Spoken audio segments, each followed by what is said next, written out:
Avvalambor assalomu alaykum. Bugungi raskladimiz 10 kun ichida sizga qanday o'zgarishlar bo'ladi.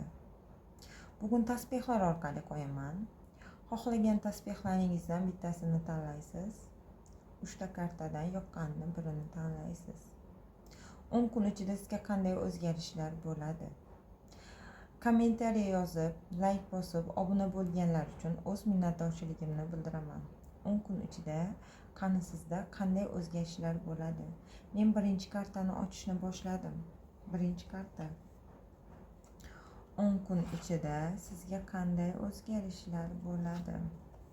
10 kun ichida sizga qanday o'zgarishlar bo'ladi.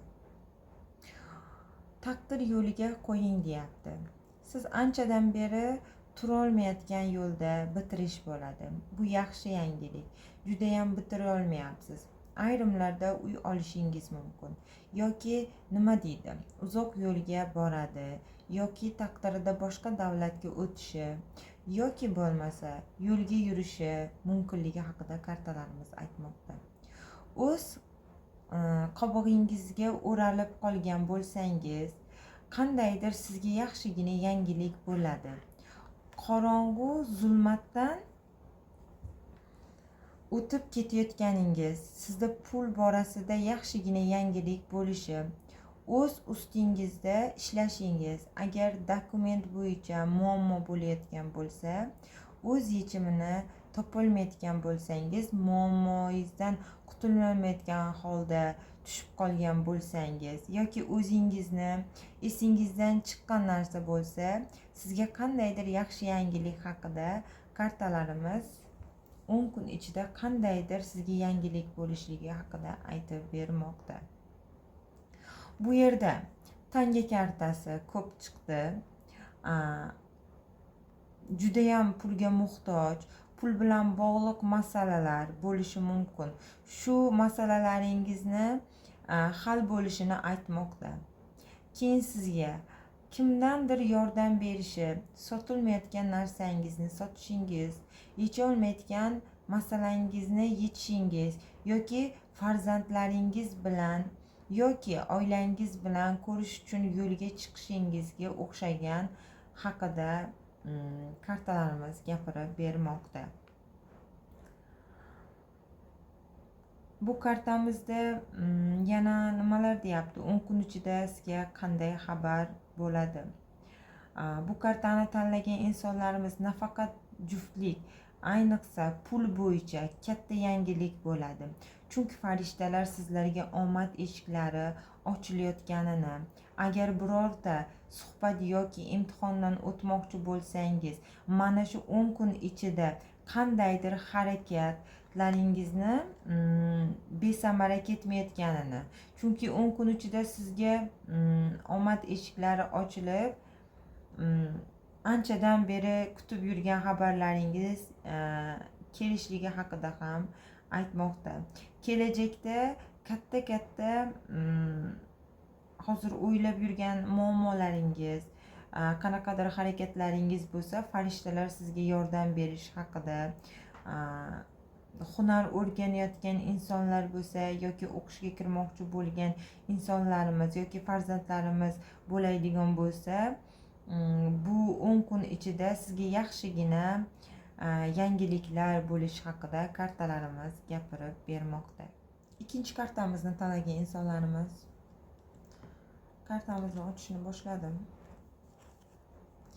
Ikkinchi kartamizni tanlagan insonlarimiz, bu kartamizda nima deyilyapti? Bu kartamizni tanlagan insonlarimizda 10 kun ichida nima bo'ladi?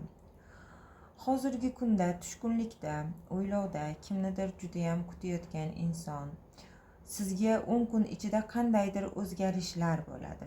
Anchadan beri kutayotgan insoningiz kelishini, qaytishi bilan yana qaytib ketishi, siz yana sog'inch ezib qo'yishi mumkinligi haqida kartalarimiz gapirib bermoqda. Ikkita yo'ldan birini tanlaysiz. Bu yo'lda tanlaganingiz bilan ba'zi insonlarda pul masalasi bo'yicha birinchi joydan ikkinchi joyga o'tishingiz mumkin. Birdaniga o'zgarish bo'ladi. Faqat ish bo'yicha, munosabat bo'yicha ikkita yo'ldan birini tanlashingiz. nima deydi, hamma narsaga to'xtash bo'lgani bilan vaqti kelsa sizni yoningizdan ketgan insondan xursand bo'lib qolasiz. Keyin yana bitta karta. Ayrimlarda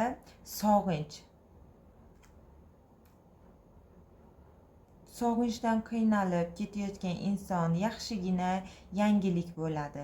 Lekin biroz ketishi, tark etolmaydigan inson bo'lishi ham mumkin. Siz omadli inson ekanligingizga, yolg'iz insonlar siz uchun hayotingizga butunlay yangi inson kirib kelishi haqida kartalarimiz aytib bermoqda. Menimcha bu inson anchadan beri sizni uzoq yo'llarda yoki uzoq yo'llardan beri kelayotgan insonga taqdiringiz, juftingiz bog'langan insonga o'xshaydi. Bu insonni qanday tanishingiz mumkin? Yaqin do'stlaringiz yoki yaqin tanishlaringiz tanishtirib qo'yishi mumkin. Pul borasida sizlarda 10 kunlikni boshida biroz qiyinchilik bo'lishi mumkin. Lekin o'rtasiga kelib kimdandir narsa sotasiz yoki narsa olishingiz mumkin. Anchadan beri yetisholmaydigan orzularingizga pul borasida ketma-ket ulanishlar paydo bo'ladi. Sizlarga g'oyibdan farishtalar yordam berishi mumkin.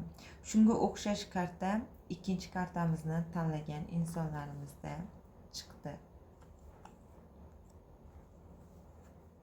Uchinchi kartamizni tanlagan insonlarimizda taqdirda nimalar bo'lmoqda? 10 kunlikda nima yangiliklar, o'zgarishlar bo'ladi? Nimagadir hayotlaringiz bir qarorga borib, biror qarorga qolishingiz mumkinligini aytmoqda. Hayotingizda qandaydir 10 to'rtlar bo'lishi, bo'lib ketayotgani, ba'zi birovlarning hayotiga sizning hayotingizga nima deydi? Kirib hayotingizni buzib ketayotganda yoki sizning hayotingizni boshqarayotgani, balkim u insonga qarshi chiqolmayotgandirsiz. Balki bitta narsa, bitta joydan ketishni iloji bo'lmayotgandir yoki bitta yo'lda qotib turgan bo'lishingiz, nima qilishni bilmayotgandirsiz yoki ketishni yoki qolishni. Ketay desangiz bu holatda meni kuchim yetmaydi deb ham qandaydir o'ylar sizni o'ylantiryapti. Lekin bu 10 kunlikda sizda qandaydir tanlash yo'li bo'ladi. Hayotingizni o'zgarib qolishi ham mumkin yoki chetga borishingiz mumkin yoki boshqa joyga ko'chishingiz ham mumkin. Uy masalasida ham shunday. Kimdir sizni dilingizni og'ritib qo'yishi mumkin, lekin u inson keyinchalik sizdan kechirim so'rab qoladi. Taqdir charxpalagi qo'yib qo'yishingizni, farishtalar hayotingizni o'zlari boshqarib ketishini aytyapti. Kartalar nimaga bunday deyapti? Bu 10 kunlikda holat. Siz nimagadir 3-kartani tanlagan insonlarimizni ko'p yo'lga qarayotgan insonlarga o'xshayapti. Joyingizni o'zgartirmoqchisiz bo'lgan insonlar. Sizga qandaydir katta o'zgarishlar bo'ladi, lekin bunga kimdir emas, o'zingiz harakatlaringiz sababli bo'lasiz. Sizga katta imkoniyat, katta tezlikda o'zgarish bo'ladi. Munosabat bo'yicha sizni o'zingiz anchadan beri yopolmayotgan muammolaringiz bor. Pul masalasi bo'yicha ham yoki qanaqadir ish bo'yicha yechim topasiz. Hissiyotlaringiz bo'yicha sevganingiz bilan bir umr birga bo'la olasizmi? Menimcha bu kartani tanlagan insonlarimizda ko'proq 3 kishilik kartasi ko'rinyapti. Chunki negadir juftingiz bilan hayot yo'llaringiz bo'yicha ikkilanayotganingizga o'xshaysiz. Lekin ishoning, mana shu 10 kun ichida o'zingizga ishonch, xursandchilik yoki qandaydir yaxshi yangilik, u insondan sizga bo'lgan his-tuyg'ulariga ishonch haqida,